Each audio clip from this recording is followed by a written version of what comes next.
মুমিন ব্যক্তির এক একটা দিনের রুটিন কেমন হওয়া উচিত সেটাই আমরা একটু বলার জন্য চেষ্টা করছি। যেহেতু রমাদান মাস হচ্ছে তাকওয়া অর্জনের মাস, তো আমাদের এই ইন্টারনেটের যুগে সামাজিক ব্যবস্থা, যোগাযোগ ব্যবস্থাগুলো সহজলভ্য হওয়ার কারণে আমরা যখন নেটের সাথে জড়িত, ফেসবুক ইউটিউবের সাথে জড়িত, তখন আমাদের জন্য কি আল্লাহ সুবহানাহু ওয়া তাআলার হক আদায় করা, ইবাদতের হক আদায় করা অনেক মানুষের জন্য এটা কি কঠিন। তো এগুলোকে ছেড়ে দিতে হবে অন্তত একটা মাসের জন্য।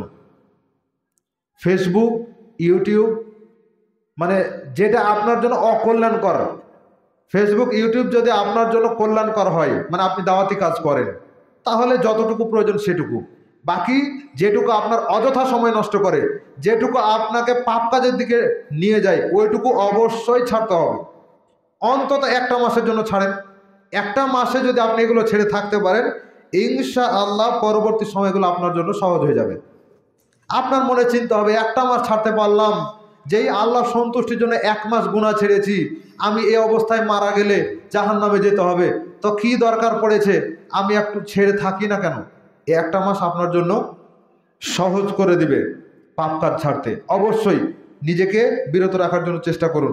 এই জন্য রুটিনের মধ্যেকার একটা গুরুত্বপূর্ণ পয়েন্ট হচ্ছে যে অনলাইন থেকে বেঁচে থাকার চেষ্টা করেন, অফলাইনে থাকার জন্য চেষ্টা করেন। আগে যখন এই স্ক্রিন টাচ মোবাইলগুলো ছিল না, বড় মোবাইলগুলো ছিল না, তখনই মানুষ এগুলোর মাধ্যমে পাপ কাজ করেছে, করেনি? তো এই স্ক্রিন টাচ মোবাইল আসার পরে কি মনে করছেন যে পাপ কাজ কমেছে? কমেনি, বরং আরও বেড়েছে। তার মানে ওখান থেকে যদি আপনি চিন্তা করেন, তাহলে ওই মোবাইল, বাটনওয়ালা মোবাইলের চাইতে এখন স্ক্রিন টাচ মোবাইলগুলো আপনার জন্য বড় ধরনের ফিতনা। যদি আপনি বিপরীত দিকে চিন্তা করেন, তাহলে এই স্ক্রিন টাচ মোবাইল আপনার জন্য এখন যতটা না ফিতনা, যত বড় না ফিতনা, তার চাইতে হালকা ফিতনা। ফিতনা থেকে বেঁচে থাকার বড় একটা জায়গা হচ্ছে বাটন ফোনগুলো এখনকার সময়ে। কারণ আপনাকে বাটন ফোনে কেউ ভিডিও কল দিবে, বাটন ফোনে কোনো ভিডিও আসবে, ফেসবুক ওতে কি চালা যাবে, এখন ইউটিউব হবে না। তাহলে আপনার জন্য কি ফিতনা আস্তে আস্তে কমে গেল, হালকা হয়ে গেল। তারপরেও আমরা বলবো যে পুরোপুরি অফলাইনে থেকে আল্লাহর ইবাদত করার জন্য চেষ্টা করেন। মাত্র 30টা দিন আল্লাহর সন্তুষ্টির জন্য করেন। যেই আল্লাহর সন্তুষ্টির জন্য আপনি পাপ থেকে বেঁচে থাকছেন, আল্লাহর ইবাদত করছেন, সেই আল্লাহ সুবহানাহু ওয়া তাআলার কাছে তৌফিক কামনা করেন। সারা বছরের জন্য, সারাটা জীবনের জন্য আল্লাহ পাপ থেকে বাঁচিয়ে রাখা তৌফিক দান করবেন। আল্লাহ কবুল করুন, আমিন। তারপরে গুরুত্বপূর্ণ একটা পয়েন্ট হচ্ছে চাঁদ দেখতে হবে। ফেসবুকের চাঁদ দেখা নয়, নিজের চাঁদ দেখার জন্য চেষ্টা করবেন। চাঁদ দেখা একটা দোয়া আছে, যাদের মুখস্থ আছে একটু আমার সাথে পড়েন তো। আল্লাহুম্মা আহিল্লাহু আলাইনা বিল আমনি ওয়াল ইমানি ওয়াস সালামাতি ওয়াল ইসলামি রব্বি ও রব্বুকাল্লাহ। এটা হচ্ছে চাঁদ দেখে পড়ার দোয়া। এই দোয়াটি সবাইকে পড়তে হবে। এই দোয়া সবাইকে পড়তে হবে চাঁদ দেখে, ওই ফেসবুক ইউটিউবে চাঁদ দেখে নয়, অরিজিনালি চাঁদ দেখে এই দোয়া পড়ার জন্য চেষ্টা করবেন। এটা একেবারে মৃতপ্রায় একটা আমল হয়ে গেছে, হারিয়ে যাওয়া একটা সুন্নাত হয়ে গেছে। আজকে যেমন আপনারা নতুনভাবে জানছেন এগুলো, তাই কি না? তো যদি ব্যবস্থা যদি ঠিক না থাকে, হকপন্থী আলেম যদি দাওয়াতি কাজ না করে, তাহলে দেখবেন পরবর্তী প্রজন্ম আর কিছু পাবে না। পরবর্তী প্রজন্ম ওই বেদাতটাকেই ধর্ম মনে করবে, শিরকটাকে ধর্ম মনে করবে হ্যাঁ ওটাই ধর্ম। তো দাওয়াতি কাজটা বজায় রাখতে হবে, কষ্ট হলেও ধৈর্যের সাথে। তো মৃতপ্রায় একটা সুন্নাত, মৃতপ্রায় সুন্নাতগুলোকে যদি কেউ জীবিত করে, তাহলে 50 জন শহীদের মর্যাদা পাওয়া যায়। 50 জন শহীদের মর্যাদা পাওয়া যায়। কোন সময়ের? ওমর রাদিয়াল্লাহু তাআলা আনহুর সময়ের, আবু বকরের সময়ের, মুহাম্মদ সাল্লাল্লাহু আলাইহি ওয়াসাল্লামের সময়ে যারা শহীদ হয়ে গেছে, তাদের 50 জন শহীদের মর্যাদা পাওয়া যাবে। এই ধৈর্যের যুগে এসে কেউ যদি সুন্নাতকে জীবিত করার জন্য চেষ্টা করে, চিন্তা করতে পারেন। আল্লাহ কবুল করুন। বৈঠকি দান তোলা হচ্ছে, একটু সবাই অংশগ্রহণ করেন তো। আচ্ছা, যেহেতু চাঁদ দেখে রমাদান শুরু হচ্ছে, সুতরাং চাঁদ দেখার পরে কি তারাবির জন্য প্রস্তুতি নিতে হবে। এই জন্য পয়েন্টটা এখানে চলে এসেছে, তারাবির সালাত।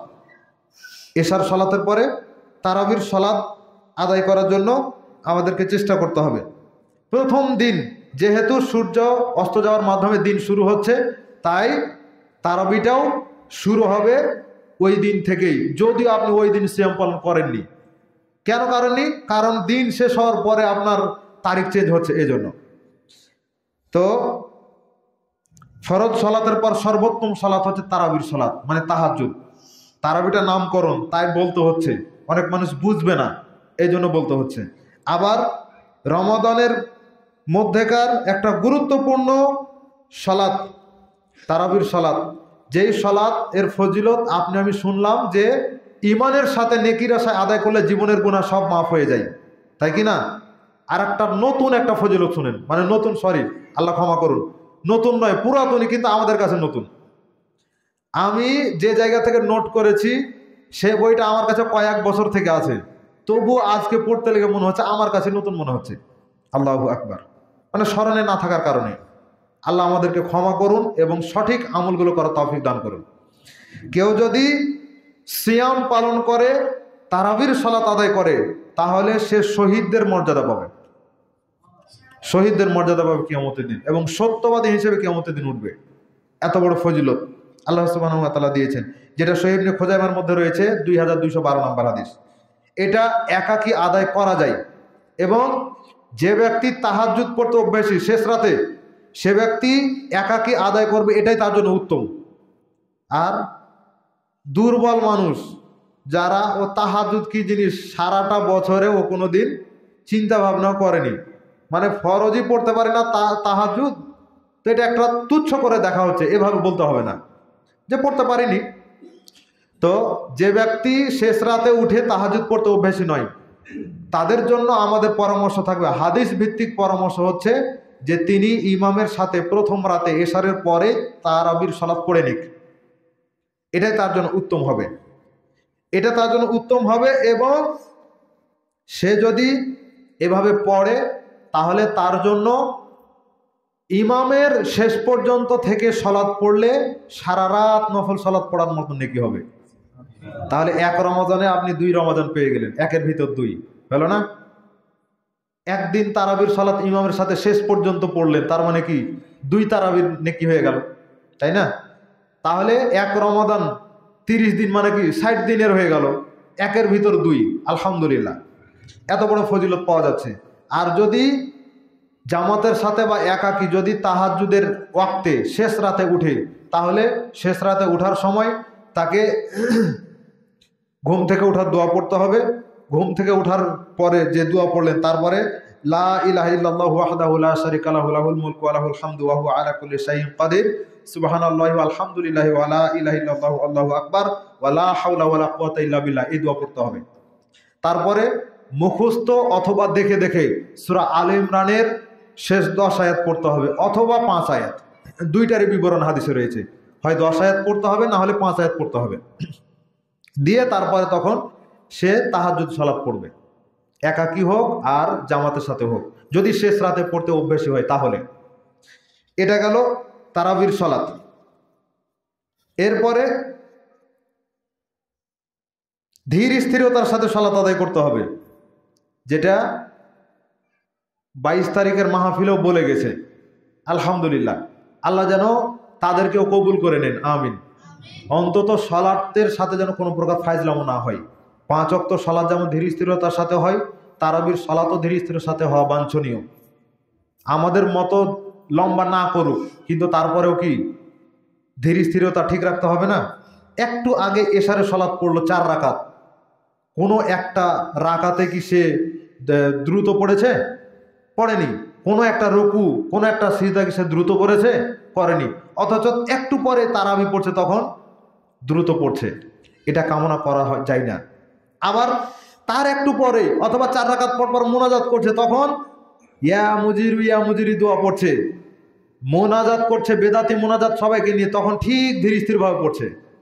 শেষে গিয়ে যখন দুরূদ পড়ছে আল্লাহুম্মা সাল্লি আলা সাইয়্যিদিনা সবাইকে নিয়ে, তখন কি আল্লাহুম্মা সাল্লি আলা সাইয়্যিদিনা মাওলানা মুহাম্মদ দ্রুত পড়েছে?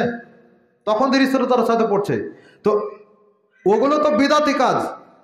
আর যেটা এশারের ফরজ সালাত পড়লেন ওটা অবশ্যই ফরজ সালাত ছিল।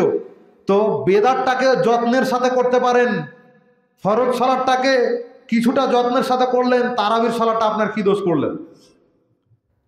রাসূল সাল্লাল্লাহু আলাইহি ওয়াসাল্লামের উপস্থিতিতে একজন ব্যক্তি তিনবার সালাত আদায় করেছে, 2 রাকাত 6 রাকাত। ধীর স্থিরতা না থাকার কারণে তিনি বলছেন সল্লু ফাইন্নাকা লাম তুসাল্লি, তুমি আবার সালাত আদায় করো, তুমি সালাত আদায় করোনি। ধীর স্থিরতার সাথে সালাত না করলে সালাত হয় না। হয় না মানে ও সালাত আদায় করেনি এরকমটাই গণ্য হবে। ফাইন্নাকা লাম তুসাল্লি, আপনাকে বলা হলো যে আপনি কি রাতের খাবার খাইয়েছেন? তা আপনি বললেন যে খাননি, মানে খেয়ে আসেনি তাই বলছেন আপনি খাননি। আর যদি খেয়ে আসেন তো বললেন যে খেয়ে আসছি। আর যদি আপনাকে বলি যে থাইল্যান্ডে এক প্রকার লিচু আছে, এই লিচু খেয়েছেন? তখন কি বলবেন? জীবনে কোনোদিন খাইনি, তাই না? তো রাসূল সাল্লাল্লাহু আলাইহি ওয়াসাল্লাম বলছেন যে ফাইন্নাকা লাম তুসাল্লি, তিনি মা সাল্লাইতা বলেননি। আপনার খাননি, এশার পরে খাননি বা রাতের খাবার খাননি, তখন মা আকালতা হতো। কিন্তু যখন আপনি বলছেন না খাইনি, থাইল্যান্ডে লিচু কোনোদিনই খাইনি, তখন লাম আকালত এই শব্দ আসতো। তো যখন আপনার ব্যাপারে বলা হচ্ছে লাম তুসাল্লি, আপনি সালাত করলেন, ধীর স্থিরতা অবলম্বন করেননি, তার কারণে বলা হচ্ছে লাম তুসাল্লি, তুমি সালাতে আদায় করনি। অথচ ওই লোকটা মসজিদে নববীতে সালাত আদায় করছে, যেখানে 1 রাকাত সালাত আদায় করলে 1000 রাকাতের নেকি পাওয়া যায়। এত বড় একটা জায়গাতে সালাত আদায় করার পরও তার সালাত হচ্ছে না কেন? ধীর স্থিরতা নাই তাই। তাহলে ওখানে সালাত হয় না, মসজিদে নববীতে সালাত হয় না, ধীর স্থিরতা না থাকার কারণে বাংলাদেশের মধ্যে বাইতুল মোকাররমে যদি ধীর স্থিরতা বজায় না রেখেই 5G গতিতে সালাত পড়া হয়, হবে? হবে না। অতএব যেখানেই হোক না কেন ধীর স্থিরতার সাথে সালাত আদায় করতে হবে। সম্মানিত উপস্থিতি, এরপরে রাতে ঘুমিয়ে গেলেন, তারপরে রয়েছে সাহারি। এখন যদি আপনি ঘুম থেকে উঠে ওযু করেন তো 2 রাকাত সালাত আদায় করার সুযোগ রাখেন। সাধারণভাবে আল্লাহর কাছে সাহায্য কামনা করছেন, বিপদে পড়েছেন, সালাত আদায় করতে হয়, এইরকম হিসাব করলে, এইরকম নিয়াত করলে 2 রাকাত সালাত আদায় করার অনুমতি আছে। তো এটা যে কোনো সময়, সেই হিসাবে আপনি ওই সময়েও আদায় করতে পারেন, তখন আপনি আদায় করার সুযোগ রাখেন। তারপরে সাহারি খেতে হবে। সাহারি খাওয়া ছাড়াও সিয়াম হয়ে যায়। ঘুম থেকে উঠলেনি আজানের সময়, হয় না এরকম? প্রথম দিকে হবে না, কিন্তু পরবর্তী সময়গুলোতে হবে, মাঝে বা শেষ দিকে। তো এরকম যদি হয় যে আপনি একেবারে আজানের সময় উঠছেন, তখন কি করে? ধড়ফড় করে কোনো রকম 1-2 গ্লাস পানি খেয়ে এলে আজানের মধ্যে, এই কাজটা করা যাবে না। কেন করা যাবে না? একে তো সীমা লঙ্ঘন করা হচ্ছে, শারঈ আদেশ লঙ্ঘন করা হচ্ছে। আবার যখন আপনি দ্রুত খাবার খাচ্ছেন তখন আপনার নিজের জন্য ক্ষতি, আপনার পেটের জন্য ক্ষতি, এই জন্য এটা করা যাবে না। তো সাহারি খাচ্ছেন, সাহারি খাওয়াতে বরকত রয়েছে। আর মুসলিমরা সাহারি খায়, কিন্তু ইহুদি খ্রিস্টানরা সাহারি খায় না। এই হিসাবে মুসলিম এবং ইহুদি খ্রিস্টানের সিয়ামে পার্থক্য হচ্ছে সাহারি। প্রত্যেকটা কথার আমি দলিল উল্লেখ করেছি। ইনশাআল্লাহ এটা আগামী কালকে অথবা পরশুদিন চাপাই দর্পণ পত্রিকায় প্রকাশিত হবে, আল্লাহর কাছে আশা রাখছি। তো সাহারি খেতে হবে। আর সাহারিতে উত্তম খাবার হচ্ছে খেজুর খাওয়া।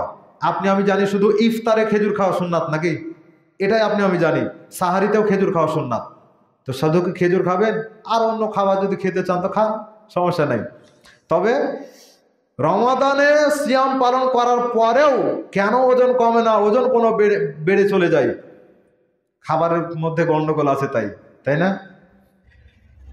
সাধারণ সময়ে যা খাবার খাই, এই যে সিয়াম রাখছি শুভে সাদিক থেকে শুরু করে ইফতার রাগ পর্যন্ত, সূর্যাস্ত পর্যন্ত, এই সময়ে যতক্ষণ ধরে না খেয়েছিলাম, ইফতারের সময় হওয়ার পর থেকে শুরু হয়ে গেল, তখন একবারে হলার ওপেন। যতক্ষণ চেতন হয়ে আছি ততক্ষণে হলার চলতেই আছে, ইঞ্জিন চলতে আছে। তাহলে কি ওজন কমবে? ওজন কমবে না। তো সামর্থ্যবান শক্তিমান ব্যক্তিদের জন্য খেজুরটাই যথেষ্ট। আরো যদি খাবার লাগে তো খান, সমস্যা নেই। সম্মানিত উপস্থিতি, এটাকে উত্তম খাবার হিসেবে হাদিসে বলা হয়েছে মুমিন ব্যক্তিদের জন্য, অতএব এটা খেতে হবে। তারপরে আজান হলো, আজানের পরে আর ঘুমানোর সুযোগ নাই, ফজরের সলাতের পরে ঘুমানোর সুযোগ নাই। তাহলে আজানের পরে বা আজানের আগে আর সময় আছে, তখন কি আর ঘুমানো যায়? ঘুমানো যাবে না। সবচাইতে বড় কথা হচ্ছে সাহারি করতে হবে দেরি করে। দেরি করে মানে কি আজানের পর না, আজানের আগে আগে। আর ইফতার করতে হয় তাড়াতাড়ি, মানে আজানের সাথে সাথে, মাগরিবের আজান বা সূর্যাস্তের সাথে সাথে। যেহেতু মাগরিবটাও সূর্যাস্তের সাথে সাথে হয়, এই জন্য বললাম। তারপরে সাহারিটা যদি আপনি আজানের 5-10 মিনিট আগে শেষ করেন সাহারি খাওয়া, তাহলে কি আর ঘুমের প্রয়োজন হবে? সাহারি খেয়ে আপনি মসজিদে চলে আসলেন, বা যদি বাড়িতেই থাকেন তাহলে সুন্নাত 2 রাকাত সালাত আদায় করলেন। সুন্নাত আদায় করার আগে বা পরে আপনার জন্য একটা কাইলুলা আছে, এটা সুন্নাত, তবে বাড়িতে, মসজিদে নয়। মসজিদে করলে বিদাত হবে। বাড়িতে যদি ফজরের সুন্নাত পড়েন তাহলে কাইলুলা করতে হয়, মানে একটু ডান কাতে শুয়ে থাকতে হয়। তবে যদি ঘুমের সম্ভাবনা থাকে, দরকার নাই। ঘুমের চাপ থাকলে ওইটা করতে গিয়ে আপনার ফজরই চলে যাবে। একটা সুন্নাত আদায় করতে যদি ফজরই চলে যায়, ফরজ সালাত, তাহলে দরকার নাই। যখন সম্ভব হবে তখন করবেন, তাছাড়া নাই। এরপরে সুন্নাত পড়লেন, কাইলুলাও করলেন, মসজিদে গেলেন, ফরজ সালাত আদায় করলেন। সবসময় খেয়াল রাখতে হবে ফরজ সালাত, 5 ওয়াক্ত ফরজ সালাত, এটা যেন জামাতের সাথে হয়। আর একটু বাড়িয়ে বলি, তাকবীরে উলার সাথে পড়ার জন্য চেষ্টা করেন। তাহলে এদিকে 30টা দিন যদি আপনি তাকবীরে উলার সাথে পড়তে পারেন, তারপরে 10টা দিন, ওই 10টা দিন খুব কষ্টের সাথে, 10টা দিন দিয়ে মোট 40 দিন। এই 40 দিন যদি আপনি তাকবীরে উলার সাথে সালাত আদায় করতে পারেন, তাহলে একই সাথে আপনি রমাদানের ফজিলত পাওয়ার সাথে সাথে এটার একটা ফজিলত পাবেন, সেটা হচ্ছে জাহান্নাম থেকে আপনি মুক্তি পাবেনই পাবেন, এতে কোনো সন্দেহ নাই। আর মুনাফিকি থেকেও আপনি মুক্তি পেয়ে যাবেন যদি আল্লাহ এই আমলটা কবুল করে নেন। তাহলে একটু চেষ্টা করেন না কেন? আপনি আবার মনে করেন না যে মনে হয় আজান দিতে ভারী লাগছে তাই বলছে, না, এরকম নয়। আপনার জন্য আমি বলছি যে আপনি ইমামের তাকবীর দেওয়ার সাথে সাথে কাতারে দাঁড়িয়ে তাকবীর দিবেন, এটা হচ্ছে তাকবীরওয়ালা। এই আমলটা ধরার জন্য চেষ্টা করেন 5 ওয়াক্ত সালাতেই। তো আপনি যদি 40 দিন এইভাবে পড়েন, তাহলে কত ওয়াক্ত সালাত হয়? কত ওয়াক্ত হয়? এত দিন, এত ওয়াক্ত সালাত আপনি তাকবীরে তাহরিমার সাথে পড়ছেন, ইমামের তাকবীরে উলার সাথে, তাহলে জামাত মিস যাবে? জামাত মিস যাবে না। চেষ্টা করেন, আল্লাহ সবাইকে কবুল করুন, আমিন। তা এটা চেষ্টা করেন। আর 5 ওয়াক্ত সালাত যেন জামাতের সাথেই হয়, এটাও চেষ্টা করেন, আল্লাহ কবুল করুন। এবার ফজরের সালাতের পরে সূর্যাস্ত পর্যন্ত আর ঘুমাবেন না। যদি ঘুমান, 2টা ক্ষতি। একটা হচ্ছে শারঈ দৃষ্টিকোণ থেকে ক্ষতি, আর একটা হচ্ছে চিকিৎসা বিজ্ঞানীদের দৃষ্টিকোণ থেকে ক্ষতি। চিকিৎসা বিজ্ঞানের দৃষ্টিকোণ থেকে ক্ষতি কি? সেটা হচ্ছে খাওয়া দাওয়ার পরে 1.5 থেকে 2 ঘন্টা পর্যন্ত ঘুমানো যাবে না। যদি ঘুমান তাহলে চর্বি বেড়ে যাবে, যদি ঘুমান ওজন বেড়ে যাবে, ডায়াবেটিস কন্ট্রোল করতে পারবেন না, বেড়ে যাবে। তো রমাদানে ডায়াবেটিস কন্ট্রোল হওয়ার কথা, সেখানে আবার বাইরে যাচ্ছে, তো লাভ কি হলো? রমাদানের হক আদায় করতে পারলেন, কিন্তু শরীরে কি কোনো লাভ হলো? কোনো লাভ হলো না।